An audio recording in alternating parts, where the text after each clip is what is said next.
பிப்ரவரி 5ஆம் தேதிக்குரிய அனுதின பரலோக மன்னா. நீங்கள் பரிசுத்தமுள்ளவர்களாக வேண்டுமென்பதே தேவனுடைய சித்தமாயிருக்கிறது. 1 தெசலோனிக்கேயர் 4ஆம் அதிகாரம் 3வது வசனம். வசனத்திற்குரிய ஆவிக்குரிய விளக்கம்.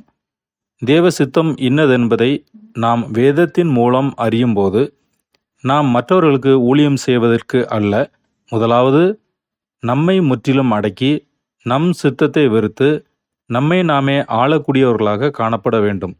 பின்பு நாம் விசுவாச வீட்டாருக்கு செய்யும் ஊழியமும், மற்ற மனிதர்களுக்கு செய்யும் உதவிகளும், இன்னும் பல நற்குணங்கள் அடங்கிய கிரியைகள் யாவும் நம்மை அடக்கி ஆளும் ஒரே காரியத்தில் அடங்கியுள்ளது. நாம் முதலாவது பரிசுத்தராக விளங்குவது மிக அவசியமானது. அப்போஸ்தலன் சொன்னது போல, நாம் எவ்வளவாக தேவனுடைய வார்த்தைகளை மற்றவர்களுக்கு போதித்தாலும், நமக்குண்டான யாவற்றையும் ஏழைகளுக்கு கொடுத்தாலும், அல்லது ஒரு நல்ல காரியத்திற்காக தன் உயிரை தியாகம் செய்தாலும், அன்பு இல்லாவிட்டால், பிதா மற்றும் குமாரனின் ஆவி இல்லாவிட்டால், அவன் அவருடைய பார்வையிலே ஒன்றுமில்லாதவனாக காணப்படுவான். ஆமென்.